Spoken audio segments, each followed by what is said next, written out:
जनता के लिए सेवा करने का भाव होना चाहिए। विदेशी भूमि पे जाके कहते हो भारत का लोकतंत्र खत्म हो गया है। भारत का लोकतंत्र तो इतना मजबूत है कि पूरे विश्व में इसकी चर्चा होती है।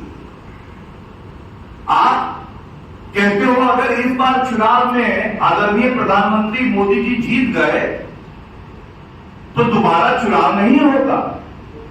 नहीं, आदरणीय प्रधानमंत्री जी चुनाव भी जीतेंगे और चुनाव की जो स्वस्थ परंपरा चलती आई है वो आगे भी चलती रही।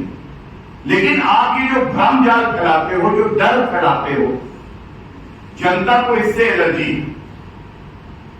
ईवीएम की बात करते हैं, कहते हैं ईवीएम जो है मैच फिक्सिंग हो रखी है। ये राहुल गांधी, प्रियंका वाड्रा, अखिलेश यादव, इनके बयान है। मैं पूछना चाहता हूं, सर्वोच्च न्यायालय का अभी एक सप्ताह पहले एक जजमेंट आया। मैं वरिष्ठ अधिवक्ता हूं, सर्वोच्च न्यायालय में बड़ी जिम्मेदारी से पूछना चाहूंगा, सर्वोच्च न्यायालय ने क्या कहा? सर्वोच्च न्यायालय ने स्पष्ट शब्दों में कहा कि बिना तथ्यों के, बिना प्रमाण के संवैधानिक संस्थाओं पे उंगली उठाना, प्रहार करना, ये स्वस्थ परंपरा नहीं है। इससे भारत के लोकतंत्र का नुकसान होता है। और उस याचिका को जो वीवीपैट को करके थी उसको निरस्त किया। लेकिन सवाल जो ये भी पूछा जाएगा, राहुल गांधी जी जहां भी आप छुपे हुए हैं ये बताइए, जब आप हिमाचल में चुनाव जीत जाते हैं, जब तेलंगाना में चुनाव जीत जाते हैं तो वीवीपैट, ईवीएम ये ठीक होता है, लोकतंत्र की जीत होती है। और जब आप हार जाते हैं तो लोकतंत्र खतरे में आ जाता है। ये किस तरह की बचकानी, ओछी, घटिया राजनीति? ये सवाल जनता पूछ रही है। और जैसा आदरणीय गृह मंत्री श्री अमित शाह जी ने भी कहा और जनता के मन का भी ये भाव है, आप किसी से भी पूछिए, ये जो राहुल गांधी नामक रॉकेट है ये लॉन्च नहीं होगा। 20 कोशिशें कर चुके हैं। ये रॉकेट लॉन्च इसलिए नहीं होता कि इस रॉकेट में प्रॉब्लम है। आप लॉन्च करते रहिए। बताया जा रहा है रॉबर्ट वाड्रा जी भी कह रहे थे कि हम भी लड़ना चाहते हैं। भाई अगर राहुल गांधी का रॉकेट डिफेक्टिव है तो हमें लड़ने दे दो। लेकिन हमने देखा किस तरह से परिवारवाद की पराकाष्ठा, चाहे कांग्रेस पार्टी हो चाहे सपा हो, पुनः राहुल गांधी मैदान में कूदे। और इसी तरह से सपा पे भी अभी बात करेंगे, विस्तार से करेंगे, वहां पे भी परिवारवाद की पराकाष्ठा है। जो महत्वपूर्ण सवाल है वो सवाल यह है कि उत्तर प्रदेश में एक तरफ विकास की बात हो रही है, यहां संविधान के तहत सरकार चलती है, प्रधानमंत्री जी के मार्गदर्शन में मुख्यमंत्री योगी आदित्यनाथ जी समाज के हर वर्ग को साथ में लेके चलते हैं। लेकिन जब बौखलाहट आसमान छूने लगती है तो टूटी साइकिल, पंचर टायर वाले कहने लगते हैं कि वोट जिहाद करो। और मैं आपसे बड़ी जिम्मेदारी से कहता हूं, representation of people's act, model code of conduct इस बात की इजाजत नहीं देता कि आप कोई भी सांप्रदायिक बयान दे और धर्म के आधार पर कोई भी वोट मांगने की अपील करे। तो ऐसा क्यों हुआ? ऐसा इसलिए हुआ क्योंकि चाहे कांग्रेस पार्टी हो चाहे घमंडिया गुट हो, इनके कण कण में हिंदू विरोध है। कांग्रेस का मैनिफेस्टो कहता है बहुसंख्यकवाद की कोई जगह नहीं। इस देश में बहुसंख्यक कौन है? सहिष्णु हिंदू, जो कि बहुसंख्यक होके भी अपने आप को संविधान देता है पंथ निरपेक्षता का। और आपको उनसे इतनी नफरत है, आप वोट जिहाद की बात करते हो। मैं पूछना चाहूंगा, क्यों नहीं आपने बात करी जो आप सरकार में रहे, अपनी उपलब्धियों, क्यों कांग्रेस ने आत्मचिंतन नहीं किया और ये नहीं पूछा कि भाई एक समय पे तो ये गढ़ था तुम्हारा, आज लोकसभा में 1 सीट है, समाजवादी पार्टी की 3 सीट है। ये इसलिए हुआ कि जहां प्रधानमंत्री जी जोड़ों की राजनीति करते हैं, सबको जोड़ने की बात करते हैं, संविधान के तहत सबको मजबूत किया जाए, मुख्य धारा से जोड़ा जाए, वही घमंडिया का मूल मंत्र है, उनके डीएनए में है, हिंदुओं को बांटो, मुसलमानों को जोड़ो, हिंदुओं की जात की बात करो, मुसलमान सब एक हो जाओ। और ये कहते हुए कष्ट हो रहा है कि मुसलमानों का भी सशक्तिकरण इन्होंने नहीं किया। ऐसा कोई सगा नहीं जिसे घमंडिया में ठगा नहीं, और मैं तमाम उदाहरण दे सकता हूं। लेकिन चुनाव के महापर्व में जब आप वोट जिहाद की बात करते हो, जिहाद कोई राजनीतिक शब्द नहीं, सांप्रदायिक शब्द, तो ये बात जरूर सोचिएगा, जो हमारे नागरिक हैं, जिनके डीएनए में संविधान है, देशहित है, चाहे वो किसी भी धर्म के हो, तो वो भारतीय जनता पार्टी के साथ ही खड़े हैं। क्योंकि जो भारतीय जनता पार्टी बात करती है वो सबका साथ, सबका विकास, सबका विश्वास और सबका प्रयास, इसकी बात है। मैं ये जरूर आज कहूंगा,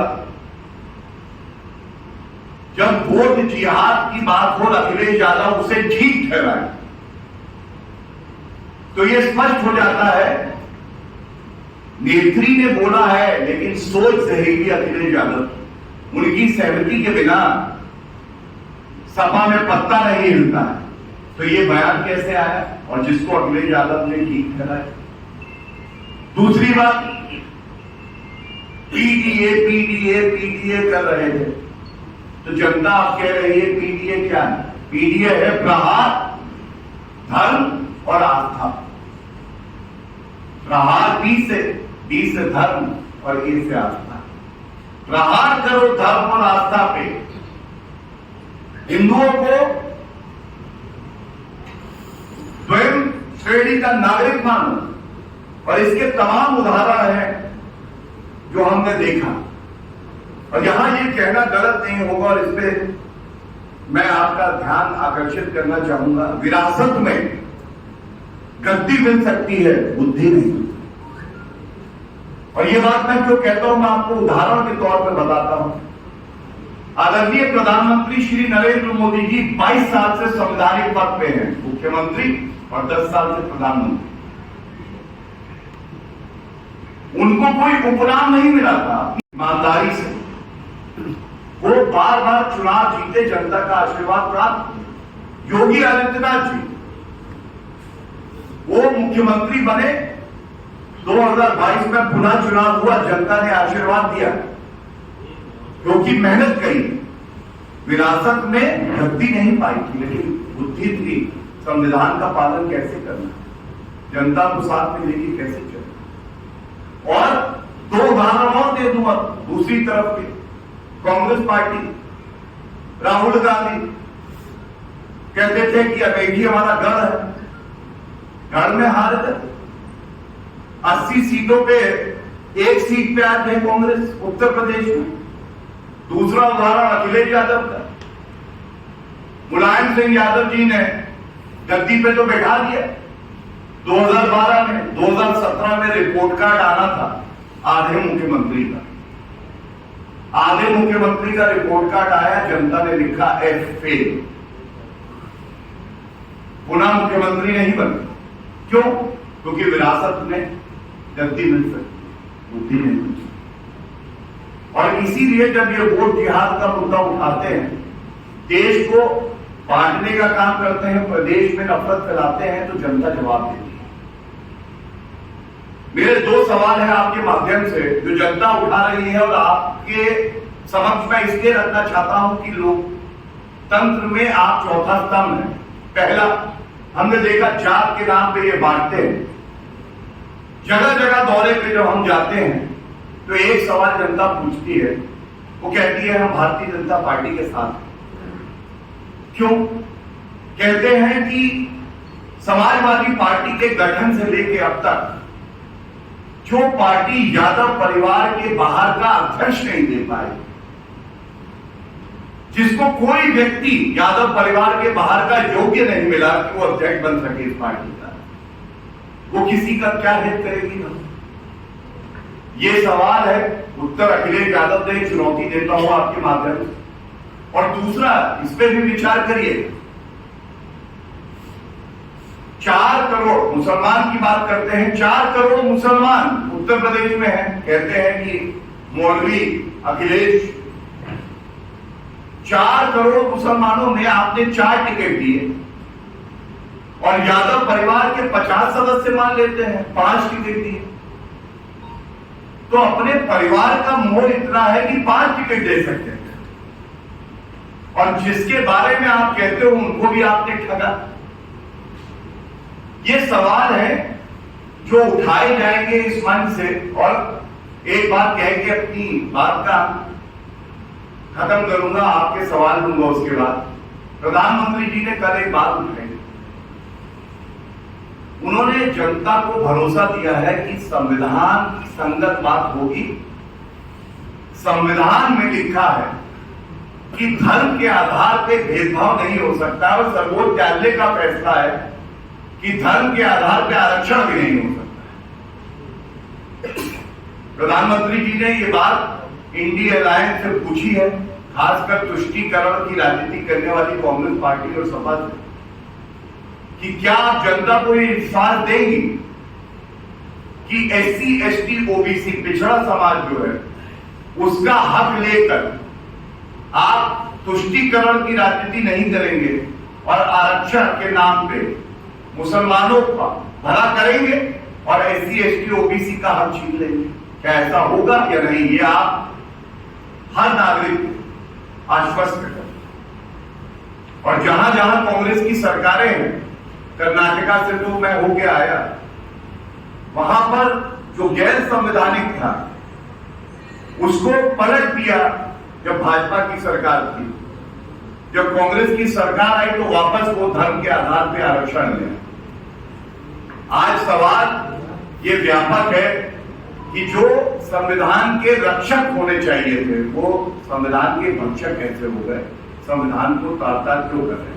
और ये कुछ प्रमुख बिंदु मैंने आपके समक्ष रखे, अगर आपके कुछ प्रश्न हो